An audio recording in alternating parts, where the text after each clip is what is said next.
All right, today is number 17, Isaac Backus. 1724 to 1806 was his lifetime. A little historical overview, and I'll try not to take too much time. Dr. Vogel's wondering how much time he'll get. Again, this was kind of during the time of the First Great Awakening in the 1730s and 1740s. A great revival had been spreading through the British Isles, and George Whitefield had come to the colonies in the 1740s and was preaching here. Lots of people were getting saved. But there was a state church already established, people set in their ways, a congregational church. And the state was collecting taxes from the citizenry to support it, and the members of this established church was not looking too favorably on these new converts that weren't going to enjoy being set in those same ways. This new religion was too personal, too real. People were inspired to open the Bible for themselves and see what it had to say, and that was going to be a problem. The new believers were being called new lights as opposed to the old lights, and some had gone back into these congregational churches hoping to reform them from the inside out. But a lot of those old people, those old lights weren't even saved. And you get the oil and water and you try to mix those and it's not going to work. And so pretty soon Backus and a group of others were actually excommunicated from the congregational church, and they started a new church called they joined into what was known as the Separatists, that was separate from the established church. But as they read the Bible, they saw that infant baptism and sprinkling, those things weren't in the Bible, so even the separatist churches weren't enough for them. They had to step away again, and then that's when they became Baptist and started a Baptist church. So Isaac Backus himself, he would have been a teenager when the revival was spreading across the country, and he was saved at around the age of 17, and then he was a faithful pastor in Massachusetts in the same place for nearly 60 years. He was a freedom fighter. He has been called the most effective and forceful writer America produced on behalf of the separation of church and state principle. And he believed that the government should not tax the citizens to support the teaching of religion, and that government had no power or authority over the church. When the need arose, he actually went before the Continental Congress to represent the Warren Association of Baptists. So just three quick ideas worth noting. He was a collector of history. He actually, as he fought for religious freedom, he invited people to send him stories of how that there were people that were being persecuted for trying to worship according to their consciences. One lady, Martha Kimball, in 1774, she supplied a story.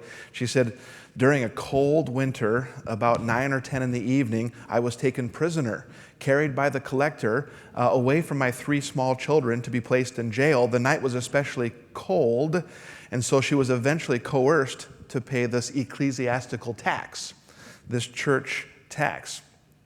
She had refused up to this point because she was a Baptist. She had demonstrated this to the authorities. She says, "I belong to a different church." But she said, "They dealt thus with a poor widow woman." So that was the kind of person that he wanted to help. Of course, during this time, we enjoy the proper notion of separation of church and state. In 1774, where the church doesn't, the government doesn't tell us how to worship. Of course, that phrase is severely misunderstood today. But in his day, it was a vision. It was a goal that did not exist yet, but he was working toward those ends. Today, in the name of this idea, government works to push Bible truth out of anything it has affiliation with, when the idea that Backus fought for was the government staying away from telling people how to worship. One of his quotes, he said it so very well: "Religious matters are to be separated from the jurisdiction of the state, not because they are beneath the interests of the state, but quite to the contrary. because they are too high and holy, and thus are beyond the competence of the state. I thought he said that quite well. So imagine, I grew up in Utah, imagine the IRS coming to my parents and collecting money to upkeep the Mormon churches out there and pay the salaries of the bishops out there. And then my parents, in addition, were trying to support Anchor Baptist Church and my pastor. That was similar to what was going on there. As far as the Continental Congress, the first one was in 1774, and Isaac found himself standing before them defending the Warren Baptist Association. He had already written an article called An Appeal to the Public for Religious Liberty. Now, the call for the Congress itself had originated in Massachusetts. The Baptists there arranged for a conference with the representatives from their state. And John Adams, you remember that name? He was a leader of the Massachusetts delegation. He was upset by their plea. In answering their pleas for this religious liberty, he gave a lengthy speech, and Samuel Adams also chimed in. They were certainly champions of the American Revolution, but not champions of the cause for religious freedom. They were content with the state church and how it was set up, and it irritated them that the Baptists were not content. They thought that the Baptists were making a mountain out of a molehill. At the end of this time, John Adams closed the delegation and promised a promise that he did not keep, that they would do what they could for the Baptist. But he closed with these words, "Gentlemen, if you mean to try to effect a change in Massachusetts law respecting religion, you may as well attempt to change the course of the sun set in the heavens." And I thought that was kind of fun. What he apparently didn't realize that Isaac did serve a God that not only stopped the sun once and turned the sun back 15 degrees once, but also brought it into existence. John Adams returned home and represented the entire account differently. He said that Isaac Backus had attempted to break up the union with the colonies, and then it was said, "What a blessing for us, even today, that all of our nation's founding fathers had not this same contracted view of liberty." So not only was his original plea met with opposition, but it was misrepresented afterwards. And that's part of standing up for what's right. So Isaac Backus ended up being a powerful voice for religious freedom and had a great deal of influence even on the founding fathers. It was said that George Washington from time to time would ask him to come and address the Continental Congress. Lastly, he had a really good wife, Susanna Mason. Her great-grandpa had been a soldier in Oliver Cromwell's army, and so she had a lot of that background too with religious liberty, and some of that was in her blood. Saved in 1745 and joined the Separatist Church. When they were married, they were not fully Baptistic, but the two of them joined in this journey together, and later they both became fully persuaded.